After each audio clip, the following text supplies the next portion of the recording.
എല്ലാവർക്കും നമസ്കാരം. എങ്ങനെയുണ്ട് ഇവിടെ വന്നതിൽ സന്തോഷം. ഇന്ന് നവംബർ 13 വ്യാഴാഴ്ചയാണ്. നിങ്ങൾ എവിടെയായിരുന്നാലും നിങ്ങൾക്ക് നല്ലൊരു ദിവസമായിരിക്കുമെന്ന് ഞാൻ പ്രതീക്ഷിക്കുന്നു. ഇന്ന് ഇവിടെ, അതായത് യുകെയിൽ, നല്ലൊരു ദിവസമാണ്. എങ്കിലും അടുത്ത 24 മണിക്കൂറിനുള്ളിൽ ഒരു കൊടുങ്കാറ്റ് ആഞ്ഞടിക്കാൻ പോവുകയാണ്. ഒരുപാട് മഴ, വെള്ളപ്പൊക്ക മുന്നറിയിപ്പ് ഒക്കെയുണ്ട്. ഭാഗ്യത്തിന് ഞാൻ ഒരു ബോട്ടിലാണ് താമസിക്കുന്നത്. അതുകൊണ്ട് എനിക്ക് വലിയ ബുദ്ധിമുട്ടുകൾ ഒന്നും ഉണ്ടാവില്ല. നമ്മുടെ വിഷയത്തിലേക്ക് കടക്കും മുൻപ് ഞാൻ ഒരു ചെറിയ ഉപദേശം നൽകാം. വിക്ടറി വിത്ത് ആഷിനെക്കുറിച്ചാണ് ഞാൻ വീണ്ടും പറയുന്നത്. എല്ലാവർക്കും എന്താണ് ചെയ്യേണ്ടതെന്ന് വ്യക്തമായി അറിയാൻ വേണ്ടിയാണ്. നിങ്ങൾ എല്ലാവരും കോഡ് ഓഫ് കണ്ടക്ട് വായിച്ചിരിക്കണം. വിക്ടറി വിത്ത് ആഷിൽ അംഗമായവർക്കും അല്ലാത്തവർക്കും ഇത് വായിക്കാൻ സാധിക്കും. നിങ്ങൾ ചെയ്യേണ്ടത് ഇത്രമാത്രം: victoryWithAsh.com എന്ന വെബ്സൈറ്റിൽ പോവുക. പേജിന്റെ ഏറ്റവും താഴെയായി ഇടത് കോണിൽ നിങ്ങൾക്ക് കോഡ് ഓഫ് കണ്ടക്ട് കാണാൻ സാധിക്കും. ഓൺബോർഡിംഗ് പ്രക്രിയയിലൂടെ വിക്ടറി വിത്ത് ആഷിൽ പ്രവേശിക്കുന്നതിന് മുൻപ് തന്നെ നിങ്ങൾക്ക് അത് വായിക്കാം. ഇവിടെ ഒരു മുന്നറിയിപ്പ് ശ്രദ്ധിക്കുക. നിലവിൽ വിക്ടറി വിത്ത് ആഷ് പൊതുജനങ്ങൾക്കായി തുറന്നിട്ടില്ല. ഇത് ക്ഷണിക്കപ്പെട്ട അംഗങ്ങൾക്കായി മാത്രമുള്ളതാണ്. വിക്ടറി വിത്ത് ആഷിനുള്ളിലെ എല്ലാ കാര്യങ്ങളും സ്വകാര്യമാണ്. അതായത് പൊതുസ്ഥലങ്ങളിൽ പങ്കുവയ്ക്കാൻ പാടില്ലാത്തതാണ്. വിക്ടറി വിത്ത് ആഷുമായി ബന്ധപ്പെട്ട എല്ലാം സ്വകാര്യമായി സൂക്ഷിക്കണം. ഇന്ന് ഞാൻ ചില പോസ്റ്റുകൾ കണ്ടു. ചിലർ ഇപ്പോഴും പൊതുസ്ഥലങ്ങളിൽ ലിങ്കുകൾ പങ്കുവയ്ക്കുന്നുണ്ട്. അതിന്റെയെല്ലാം ഉത്തരവാദിത്തം നിങ്ങൾക്കു തന്നെയായിരിക്കും. ഇത് ഇപ്പോഴും ഒരു ശുദ്ധീകരണ പ്രക്രിയയുടെ ഭാഗമാണ്. നമ്മുടെ സിഒയുടെ നിർദ്ദേശങ്ങൾ, അതായത് കോഡ് ഓഫ് കണ്ടക്റ്റിലെ നിയമങ്ങൾ നിങ്ങൾക്ക് പാലിക്കാൻ സാധിക്കുന്നുണ്ടോ എന്ന് പരിശോധിക്കുന്നതിന്റെ ഭാഗമാണിത്. നമ്മുടെ സിഒ പലതവണ പറഞ്ഞിട്ടുള്ള ഒരു കാര്യമുണ്ട്. വിക്ടറി വിത്ത് ആഷിലെ നിങ്ങളുടെ സ്ഥാനം ഒരു ഉത്തരവാദിത്തത്തോടെയാണ് വരുന്നത്. ആ ഉത്തരവാദിത്തം കോഡ് ഓഫ് കണ്ടക്ട് പാലിക്കുക എന്നതാണ്. അതിൽ പറഞ്ഞിട്ടുള്ള നിയമങ്ങൾ ലളിതമാണ്, എളുപ്പമുള്ള നിയമങ്ങളാണ്. ദയവായി നിങ്ങൾ അവ പാലിക്കുന്നുണ്ടെന്ന് ഉറപ്പുവരുത്തുക. അല്ലെങ്കിൽ ഒരു ദിവസം നിങ്ങൾക്ക് വിക്ടറി വിത്ത് ആഷിലേക്കുള്ള പ്രവേശനം നഷ്ടപ്പെടാം. അതിനർത്ഥം നിങ്ങൾ ഇനി ആ പ്ലാറ്റ്ഫോമിൽ സ്വാഗതം ചെയ്യുന്നില്ല എന്നാണ്. എന്തായാലും നമുക്ക് അടുത്ത വിഷയത്തിലേക്ക് കടക്കാം. ഇന്ന് ഞാൻ നിങ്ങളുമായി പങ്കുവയ്ക്കുന്നത് ദീർഘകാല സ്കേലബിലിറ്റിയെക്കുറിച്ചാണ്. ദീർഘകാല സ്കേലബിലിറ്റിയുടെ എഞ്ചിനീയറിംഗും ബിസിനസ്സിൽ അത് എത്രത്തോളം പ്രധാനമാണെന്നുള്ളതുമാണ് നമ്മുടെ വിഷയം. വിക്ടറി വിത്ത് ആഷിനു വേണ്ടി ഇതുവരെ ചെയ്ത എല്ലാ കാര്യങ്ങളും, അതായത് ഓൺബോർഡിംഗും അത് പുറത്തിറക്കിയ രീതിയും എല്ലാം തന്ത്രപരമായി രൂപകൽപ്പന ചെയ്തിട്ടുള്ളത് അത് സ്കെയിൽ ചെയ്യാൻ വേണ്ടിയാണ്. നിങ്ങൾ ഓർക്കുന്നുണ്ടാവും, പഴയ ബിസിനസ്സിലെ ഏറ്റവും വലിയ പ്രശ്നങ്ങളിലൊന്ന് ആ സ്വിച്ച് ഓൺ ചെയ്തപ്പോൾ ഉണ്ടായതാണ്. അത് എല്ലാവരെയും ഞെട്ടിക്കുകയും ഒരു കൊടുങ്കാറ്റ് പോലെ ആഞ്ഞടിക്കുകയും ചെയ്തു. അന്നത്തെ പ്രതീക്ഷകളുടെ അതിരുകൾ നമ്മൾ തകർത്തു. എന്നാൽ നമ്മൾ സിസ്റ്റം തകർക്കുക കൂടി ചെയ്തു. ഇപ്പോൾ നമ്മൾ ഓൺബോർഡ് ചെയ്യപ്പെടുന്ന ഈ സ്കേലബിലിറ്റി ബിസിനസ്സിന് ദീർഘകാല സ്കേലബിലിറ്റി ഉറപ്പാക്കുന്ന തന്ത്രപരമായ ഒരു മാർഗത്തിന്റെ ഭാഗമാണ്. എല്ലാം വളരെ തന്ത്രപരമായാണ് ചെയ്യുന്നത്. നമ്മളെയെല്ലാം ഒരു ടെൻസ്റ്റൈലൂടെ ഒരു വലിയ സ്റ്റേഡിയത്തിലേക്ക് കടത്തിവിടുന്ന ഒരു ഉപമ ഞാൻ ഉപയോഗിച്ചിരുന്നു. ആ തന്ത്രത്തിന്റെ ഭാഗമാണിത്. ആളുകൾ ആരാണെന്ന് അറിയാൻ പുതിയ ടെൻസ്റ്റൈലുകൾ ഉണ്ടാക്കാനും കൂടുതൽ പ്രവേശന കവാടങ്ങൾ ഉണ്ടാക്കാനും ഇത് സഹായിക്കും. അതുവഴി ഓൺബോർഡിംഗ് പ്രക്രിയ എളുപ്പമാക്കാനും കൂടുതൽ ആളുകളെ ഉൾപ്പെടുത്താനും നമുക്ക് സാധിക്കും. നമ്മൾ പൊതുജനങ്ങളിലേക്ക് പോകുമ്പോൾ ഇത് സംഭവിക്കും. എന്നാൽ ഇപ്പോൾ ഇത് വളരെ തന്ത്രപരമാണ്. ഇത് ബിസിനസ്സിന്റെ ദീർഘകാല വിജയത്തിനു വേണ്ടിയാണ്. പ്രകടനത്തെയോ ലാഭക്ഷമതയോ ബാധിക്കാതെ കാലക്രമേണയുള്ള വർദ്ധിച്ച ഡിമാൻഡിനെ കൈകാര്യം ചെയ്യാനും വളരാനുമുള്ള കഴിവാണ് സ്കേലബിലിറ്റി. വികാസത്തെ ഉൾക്കൊള്ളാൻ കഴിയുന്ന വഴക്കമുള്ള സിസ്റ്റങ്ങളും പ്രക്രിയകളും നിർമ്മിക്കുന്നത് ഇതിൽ ഉൾപ്പെടുന്നു. വിക്ടറി വിത്ത് ആഷിൽ നമ്മൾ ചെയ്യുന്നത് ഇതാണ്. ഇവിടെ ഒരു കാര്യം കൂടി ഓർമ്മിപ്പിക്കാനുണ്ട്. എനിക്ക് കൂടുതൽ മെസ്സേജുകൾ ലഭിച്ചിട്ടില്ല, എങ്കിലും ആളുകൾ എന്നോട് പല കാര്യങ്ങളും പറഞ്ഞിട്ടുണ്ട്. ഇതാണ് ഏറ്റവും പുതിയ ടെക്നോളജി എന്ന് ഞാൻ കരുതി, ഇതൊക്കെ നേരത്തെ പരിഹരിക്കുമെന്ന് ഞാൻ കരുതി, നമുക്ക് കിട്ടുമ്പോൾ എല്ലാം ശരിയായിരിക്കുമെന്ന് ആഷ് വാക്ക് തന്നതല്ലേ എന്നിങ്ങനെയുള്ള കാര്യങ്ങൾ. എന്നാൽ നമ്മുടെ സിഒ എന്താണ് പറഞ്ഞതെന്ന് നമുക്ക് ഓർമ്മിക്കാം. ഇത് വെറും 3 ആളുകൾ ചേർന്ന് ഏതാനും മാസങ്ങൾ കൊണ്ട് നിർമ്മിച്ച ഒരു കാര്യമാണ്. ഇതൊരു ചിന്തയ്ക്ക് ശേഷം പെട്ടെന്ന് ചെയ്തതാണ്. ഇതിന് പ്രധാന ബിസിനസ്സുമായി യാതൊരു ബന്ധവുമില്ല. പ്രധാന ബിസിനസ്സിന്റെ വലിയ ടെക് ടീം വളരെക്കാലമായി അതിൽ പ്രവർത്തിക്കുകയാണ്. അദ്ദേഹം അതിൽ നിന്ന് ഏതാനും പേരെ മാറ്റി നിങ്ങളിത് നിർമ്മിക്കണം എന്ന് പറയുകയായിരുന്നു. അവർ വളരെ ചുരുങ്ങിയ സമയം കൊണ്ട് വിക്ടറി വിത്ത് ആഷ് നിർമ്മിച്ചു. തീർച്ചയായും ഇതിന് ചെറിയ ചില പാകപ്പിഴകൾ ഉണ്ടാവാം. പക്ഷേ വിഷമിക്കേണ്ട. എല്ലാം പരിഹരിക്കപ്പെടുന്നുണ്ട്. എല്ലാം ഇപ്പോൾ 100% പ്രവർത്തനക്ഷമമാണ്. അതുകൊണ്ട് എല്ലാം കൃത്യസമയത്താണ് നടക്കുന്നത്. ഇത് തീർച്ചയായും നമുക്കെല്ലാവർക്കും ദീർഘകാല വിജയത്തിനും സ്കേലബിലിറ്റിക്കും വേണ്ടിയുള്ളതാണ്. അതുകൊണ്ട് നിങ്ങൾ ആളുകൾക്ക് മെസ്സേജ് അയക്കുന്നതിനും പരാതി പറയുന്നതിനും മുൻപ് ഒരു കാര്യം ഓർക്കുക. ഈ കാര്യങ്ങൾക്ക് വേണ്ടത് ക്ഷമ മാത്രമാണ്. എല്ലാം ശരിയാകും. നമ്മൾ എല്ലാവരെയും ഓൺബോർഡ് ചെയ്യും. എല്ലാവർക്കും ഇവിടെ ഇടമുണ്ട്.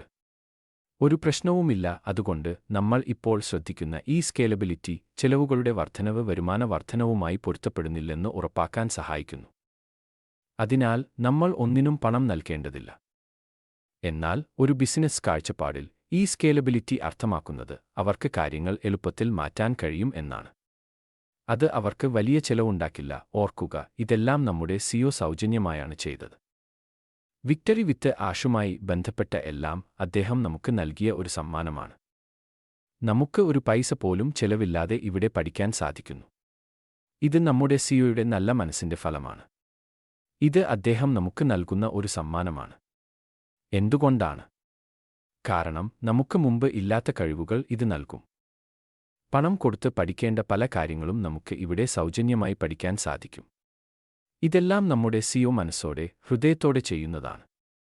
അതുകൊണ്ട് ദീർഘകാല സ്കേലബിലിറ്റി ബിസിനസ്സിനെ എങ്ങനെ ബാധിക്കുമെന്ന് നമുക്ക് നോക്കാം. ഒരു ബിസിനസ്സിനൊപ്പം വളരാൻ കഴിയുന്ന വഴക്കമുള്ള സിസ്റ്റങ്ങൾ രൂപകൽപ്പന ചെയ്യാൻ ഇത് സഹായിക്കുന്നു. നിങ്ങൾ ഒരു കാര്യം രൂപകൽപ്പന ചെയ്യുമ്പോൾ നിങ്ങൾ ഒരു ആശയത്തോടെയാണ് അത് രൂപകൽപ്പന ചെയ്യുന്നത്.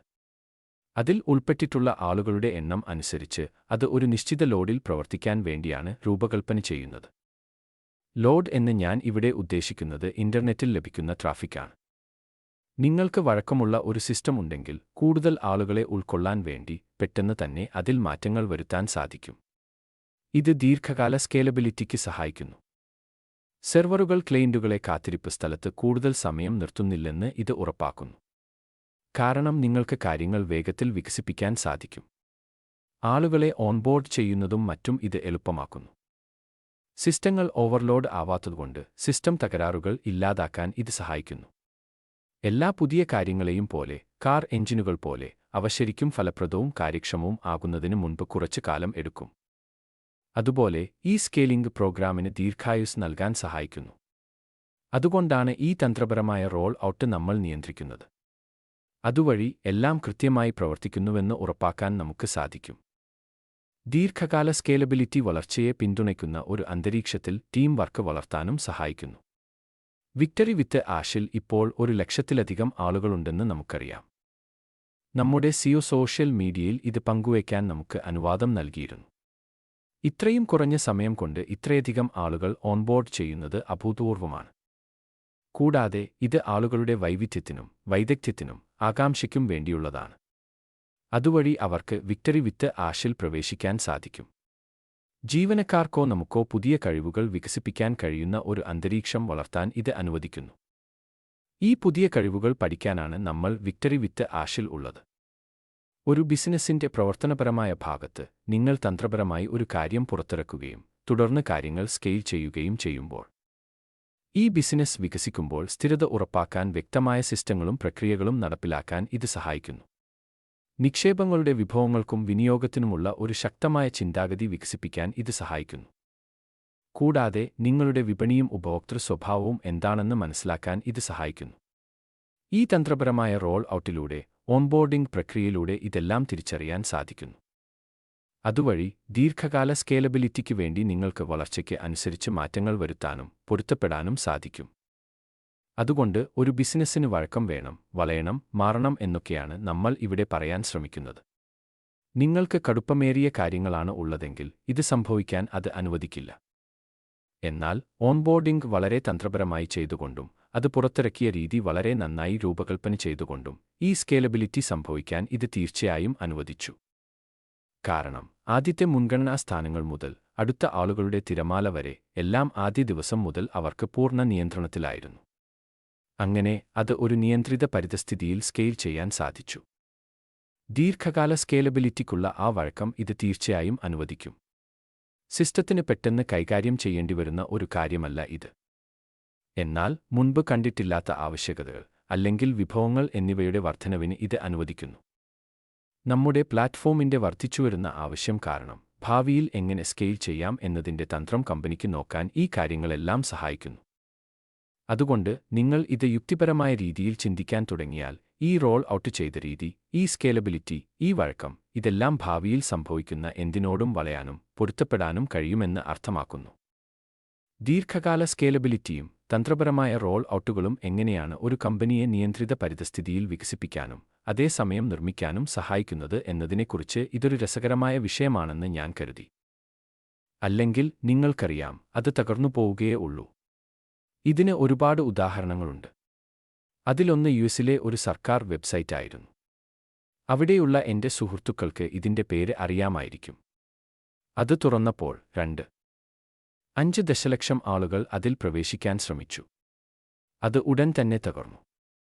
പിന്നെ അത് ഒരിക്കലും തിരിച്ചുവന്നില്ല. ഇത് ഒരു ബിസിനസ്സിനും നല്ലതല്ല. അതുകൊണ്ടാണ് നിങ്ങൾ ഒരു നിയന്ത്രിത പരിതസ്ഥിതിയിൽ ആരംഭിച്ച് തന്ത്രപരമായി സ്കെയിൽ ചെയ്ത് അത് വികസിക്കുമ്പോൾ ആ വികാസത്തെ അനുവദിക്കുന്ന കാര്യങ്ങൾ നടപ്പിലാക്കുന്നത് വളരെ പ്രധാനമായിരിക്കുന്നത്. അതുവഴി നിങ്ങൾക്ക് കൂടുതൽ വോളിയം എടുക്കാൻ സാധിക്കും. എന്തായാലും കൂട്ടുകാരെ, ഓൺബോർഡിംഗിന്റെ തന്ത്രത്തിന് പിന്നിലെ കാരണം മനസ്സിലാക്കാൻ ഇത് നിങ്ങളെ സഹായിക്കുമെന്ന് ഞാൻ കരുതി. ആഷ് വെറുതെ പറഞ്ഞിരുന്നെങ്കിൽ, ഇതാ നിങ്ങളുടെ ലിങ്ക്, ലോഗിൻ ചെയ്യുക, നിങ്ങൾക്ക് നിങ്ങളുടെ ലിങ്ക് ലഭിക്കും. അപ്പോൾ ഈ സിസ്റ്റത്തിന്, വിക്ടറി വിത്ത് ആഷിൻ പ്രോഗ്രാമിന്, അതിനുള്ളിലെ എല്ലാത്തിനും എന്ത് സംഭവിക്കുമായിരുന്നു? നിങ്ങൾക്ക് കുറഞ്ഞത് 1,00,000 ആളുകളെങ്കിലും ഒരേ വാതിലിലൂടെ പ്രവേശിക്കാൻ ശ്രമിക്കുമായിരുന്നു. അത് തടസ്സമുണ്ടാക്കുകയും തകർന്നുപോവുകയും ചെയ്യുമായിരുന്നു. ആർക്കും അതിൽ പ്രവേശിക്കാൻ സാധിക്കുമായിരുന്നില്ല. നിങ്ങൾക്ക് പ്രവേശിക്കാൻ സാധിച്ചെങ്കിൽ നിങ്ങൾ വളരെ ഭാഗ്യമുള്ളവരായിരിക്കും. പക്ഷേ പിന്നിൽ ഒരുപാട് ആളുകൾക്ക് പ്രവേശിക്കാൻ സാധിക്കില്ലായിരുന്നു. അതുകൊണ്ടാണ് ഓൺബോർഡിംഗ് തന്ത്രപരമായി പുറത്തിറക്കിയത് വളരെ പ്രധാനമായിരിക്കുന്നത്. അതുവഴി എല്ലാം പരീക്ഷിക്കപ്പെടുന്നു, എല്ലാം ശരിയായി പ്രവർത്തിക്കുന്നു. നമ്മൾ പൊതുജനങ്ങളിലേക്ക് പോകുമ്പോൾ, വിക്ടറി വിത്ത് ആഷിലേക്ക് വലിയൊരു ജനപ്രവാഹം ഉണ്ടാകുമ്പോൾ, ആ ജനത്തിരക്കിനെ ഉൾക്കൊള്ളാൻ അതിന് സാധിക്കും. തന്ത്രം കാരണം എല്ലാം വഴിയിൽ പരീക്ഷിക്കപ്പെടുകയും പരിശോധിക്കപ്പെടുകയും ചെയ്തിട്ടുണ്ട്. അതുവഴി ആ വോളിയം അനുവദിക്കുന്നതിന് അത് സ്കെയിൽ ചെയ്യാൻ സാധിക്കും. ഇത് നിങ്ങൾക്ക് താൽപ്പര്യമുള്ള വിഷയമായിരുന്നെന്ന് ഞാൻ കരുതുന്നു. ഓൺബോർഡിംഗ് നമ്മൾ ഈ രീതിയിൽ ചെയ്തതിന്റെ കാരണം മനസ്സിലാക്കാൻ ഇത് നിങ്ങളെ സഹായിച്ചിട്ടുണ്ടാവും എന്ന് ഞാൻ കരുതുന്നു. ഇത് ന്യായമാണ്. അതുകൊണ്ടാണ് ഇപ്പോൾ 1,00,000-ലധികം ആളുകൾക്ക് വിക്ടറി വിത്ത് ആഷിനുള്ളിൽ പ്രവേശിക്കാൻ സാധിച്ചത്. അല്ലെങ്കിൽ അദ്ദേഹം ക്ലിക്ക് ചെയ്യുക, നിങ്ങൾക്ക് ലോഗിൻ ചെയ്ത് ലിങ്ക് എടുക്കാം എന്ന് പറഞ്ഞിരുന്നെങ്കിൽ 1,00,000 ആളുകളും ഒരേ സമയം പ്രവേശിക്കാൻ ശ്രമിക്കുമായിരുന്നു. സിസ്റ്റം എനിക്ക് ഈ വോളിയം കൈകാര്യം ചെയ്യാൻ സാധിക്കില്ല, കൂട്ടുകാരെ ക്ഷമിക്കണം എന്ന് പറഞ്ഞ് അടച്ചുപൂട്ടുകയും തകരുകയും ആർക്കും പ്രവേശിക്കാൻ സാധിക്കാതെ വരികയും നിങ്ങൾ വീണ്ടും ആദ്യം മുതൽ ആരംഭിക്കേണ്ടി വരികയും ചെയ്യുമായിരുന്നു. ഇതാണ് നമ്മുടെ സിഒയുടെ ബുദ്ധി. ആഷ് മുഫറഹിനെപ്പോലെ ഒരാളെ തലപ്പത്ത് ലഭിച്ചത് നമ്മുടെ ഭാഗ്യമാണ്. ഈ തന്ത്രങ്ങളെല്ലാം അദ്ദേഹത്തിന് മനസ്സിലാക്കാൻ സാധിക്കുന്നു. ഒരു ബിസിനസ് എങ്ങനെ സ്കെയിൽ ചെയ്യണമെന്ന് അദ്ദേഹത്തിനറിയാം. അദ്ദേഹം അവിടെയുണ്ടായിരുന്നു. അദ്ദേഹം മുമ്പ് ഇത് ചെയ്തിട്ടുണ്ട്. ഇത് നമുക്കെല്ലാവർക്കും ഒരു വിജയമാക്കാൻ അദ്ദേഹം ആഗ്രഹിക്കുന്നു. എന്തായാലും എന്റെ ഭാഗത്തുനിന്നും ഇത്രയേ ഉള്ളൂ. നാളെ വെള്ളിയാഴ്ച ഇതേ സമയം ഇതേ സ്ഥലത്ത് ഞാൻ തിരിച്ചെത്തും. ഈ വാരാന്ത്യത്തിൽ ഞാൻ മാർക്കറ്റുകളിൽ ജോലി ചെയ്യുന്നുണ്ട്. നാളെയും ഞാൻ ജോലി ചെയ്യുന്നുണ്ട്. എന്നാൽ ലൈവ് ചെയ്യാൻ ഞാൻ സമയം കണ്ടെത്തും. നിങ്ങൾക്കായി മറ്റൊരു വിഷയം ഞാൻ കൊണ്ടുവരും. അതുകൂടാതെ നിങ്ങൾ എവിടെയായിരുന്നാലും നിങ്ങൾക്ക് ഒരു നല്ല രാത്രി ആശംസിക്കുന്നു. നാളെ ഞാൻ നിങ്ങളോട് സംസാരിക്കാം. എന്നിൽ നിന്ന് ഇത്രയേ ഉള്ളൂ. ഇപ്പോൾ വിട. ഈ ശബ്ദം ശ്രവിച്ച എല്ലാവർക്കും നന്ദി. സത്യസന്ധമായ വാർത്തകൾ വേഗത്തിൽ ലഭിക്കാൻ ഈ ചാനൽ സബ്സ്ക്രൈബ് ചെയ്യുകയും ബെൽ ഐക്കൺ അമർത്തുകയും ഷെയർ ചെയ്യുകയും ചെയ്യുക.